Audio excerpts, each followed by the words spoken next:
This is a map of the world in 1900. In Southeast Asia, like in the rest of the continent and in Africa, colonial powers are everywhere. The British are in Burma and in the Malay Peninsula. To the east, the French controlled what was then known as Indochina. Further south, the Dutch are holding what is now Indonesia. And in the Pacific Ocean, the Americans just conquered the Philippines from the Spaniards. But in the middle of all this, an anomaly. A single kingdom remains independent. This kingdom is Siam, the nation we know today as Thailand. For decades, popular history has often explained this survival as a matter of luck.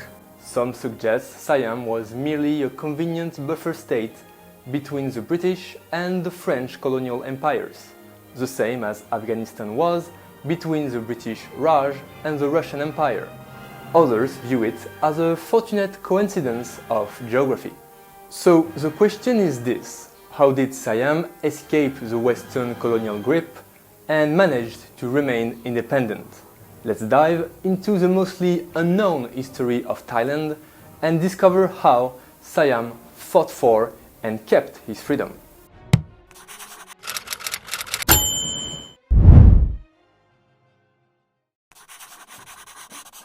The year is 1826. Disturbing news reaches the royal court in Bangkok. The British have decisively defeated the Burmese Empire. This caused a shock in the Siamese capital.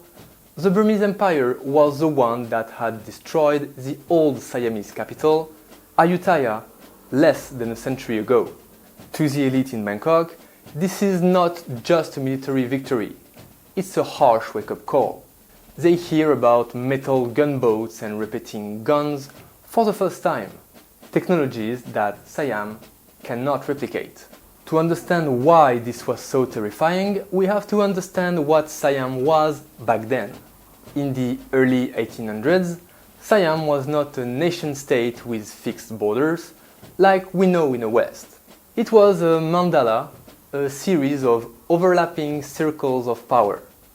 The king, in Bangkok, held absolute power as a center, but as you moved further out, his authority blurred.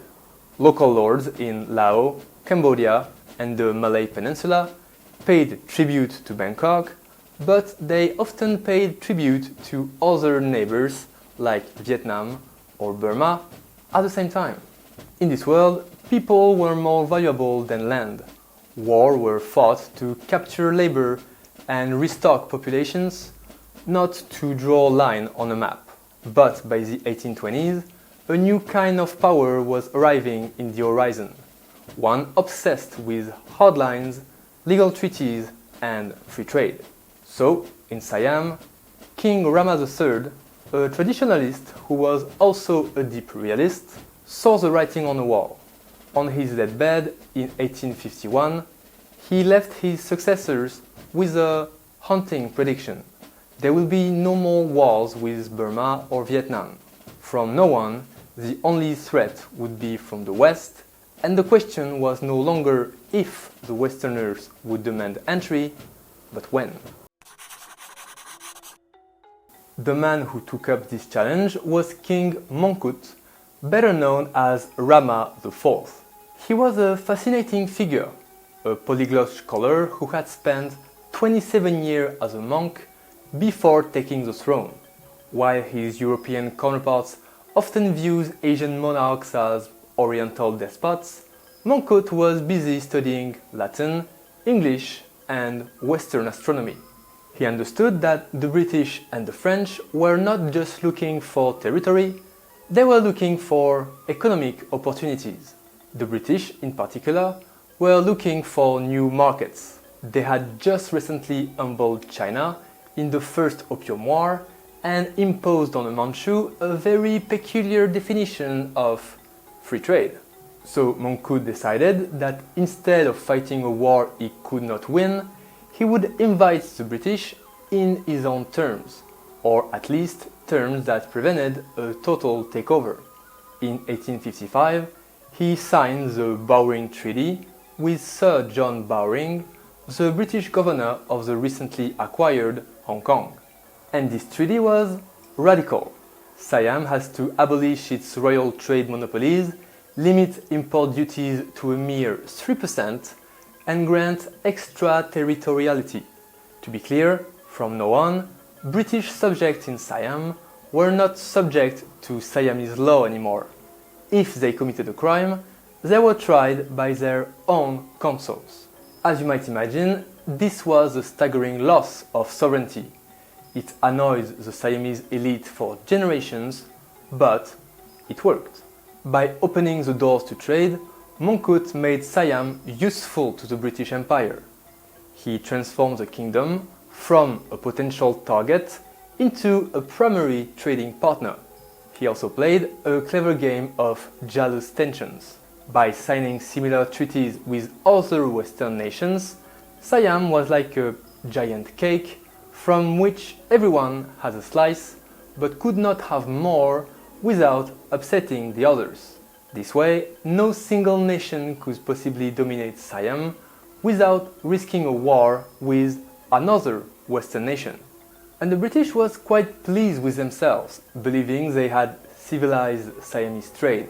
Meanwhile, Mongkut used the time he had bought to begin the radical process of making Siam look like a modern nation. When Mongkut's son Chulalongkorn, or King Rama V, took the throne in 1868, the pressure intensified. The French had established a protectorate over Cambodia and were looking hungrily at the Lao territories east of the Mekong River. Chulalongkorn realized that the Mandala system was a liability. The vague overlapping loyalties of the border regions gave the French the perfect excuse to intervene. If a local lord in Laos had even a distant historical link to Vietnam, the French claimed they were liberating that territory for their own Indochinese empire. To counter this, Chulalongkorn and his half-brother Prince Damrong launched a revolution from the top down. They replaced the old local lords with a centralized bureaucracy. They hired British surveyors to map the kingdom, creating what historians called a geo-body, a defined space with fixed borders. But creating a map is one thing, defending it is another. In 1893, the tension finally snapped, triggering the Franco-Siamese Crisis. The French sent gunboats up the Chao Phraya River, shooting their way past the Siamese fort at Pak Nam. They anchored right outside the Grand Palace in Bangkok, their guns pointed at the heart of the kingdom. They demanded the total cessions of all territories east of the Mekong, in modern-day Laos, and a massive indemnity of 3 million francs. Chulalongkorn was devastated. He had hoped the British would intervene to maintain the balance of power, but the British decided that a few jungle provinces in Laos weren't worth a war with France. Siam was on its own.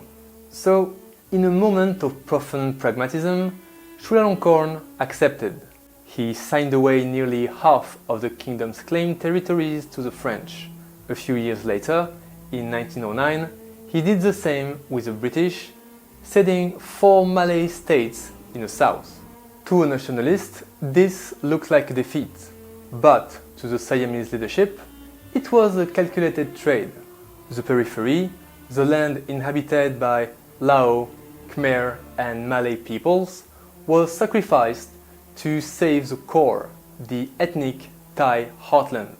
They essentially gave up the empire to save the independence of the kingdom. While they were losing lands, the Siamese kings were winning a different kind of war. The war of perception. The 19th century colonial project was built on the civilizing mission. European powers justified their conquest by claiming that Asian and African societies were barbaric and incapable of self-rule. And Chulalongkorn decided to strip them from that excuse. He abolished slavery and corvée labor, not because of a popular uprising, but because he knew it made Siam look backward to European eyes. Pragmatism, once again. He built railways, telegraph lines, and state-of-the-art hospitals, while sending his sons to be educated at Oxford, Sandhurst, and in the courts of Germany and Russia. When Chulalongkorn traveled to Europe in 1897, he did not go as a curious subject, he went as a peer. He was photographed sitting with the Tsar of Russia and the Kaiser of Germany. By adopting the civilization markers of the West, such as European-style uniforms, architectural tastes, and bureaucratic structures, the Siamese leadership made it diplomatically embarrassing for the Western powers to colonize them. I mean, how do you justify colonizing a monarch who speaks better English than your consuls and whose army is modeled on your own? Basically, it was akin to what Emperor Meiji did for Japan roughly at the same period. Simply put, if you can't beat them, join them. This self-colonization was a survival strategy. Siam adopted the tool of the colonizer to keep the colonizer out. They even created a national history that mirrored Western nationalist narratives, emphasizing a long linear descent from ancient kingdoms to prove their legitimacy as a modern state. The survival of Siam had a high price, and not just in territory. The focus on centralized power meant that the monarchy became more absolute than ever before. To defend against the West, Chulalongkorn had to crush internal dissent. The new bureaucracy and the modern standing army were used to suppress rebellions in a province where people resisted the new taxes and the loss of local autonomy. The kingdom has become a nation-state, but it was a nation-state created for the people, not by the people. This created a tension that would eventually lead to the end of the absolute monarchy in 1932. The very people the king had sent abroad to get a Western education, such as military officers and bureaucrats, were the ones who eventually demanded a constitution and a say in how the country was run. Siam also emerged from this era with a complex national identity. By distancing themselves from their less civilized neighbors to satisfy European prejudices, the Siamese elite planted the seed of a unique brand of Thai nationalism, one that took immense pride in never being colonized, but often looked down on the very neighbors who had once been part of their mandala. In 1917, Siam made one last strategic move. They joined the Allies in World War I and sent a small expeditionary force to France. It was a token gesture, but it gave them a seat at the Versailles Peace Conference. There, they successfully argued for the repeal of the unequal treaties and the end of extraterritoriality. By 1938, Siam has finally regained its full legal and fiscal sovereignty. As we look back at this century of expansion, the lesson of Siam remains clear. Survival in the face of an overwhelming empire is rarely a matter of being a buffer or being lucky. Siam survives because its leaders were willing to make the most painful decisions imaginable. They surrendered vast stretches of territory to keep the capital. They dismantled their ancient social system to appear civilized to their enemies. They studied the maps and the laws of their rivals better than the rivals studied theirs. Siam did not just stand still and wait for the storm to pass. They bent like bamboo in a wind, shifting their weight sacrificing their branches and ensuring that when the wind finally died down, they were still standing. In the game of 19th century geopolitics, the Siamese kings were not just players. They were some of the most intelligent strategists on the board. Thank you for watching this video in this series about Thailand. More untold pages of history are on the way, so if you do not want to miss any, please consider subscribing, leaving a like and sharing your thoughts in the comments. These, as you know, help tremendously.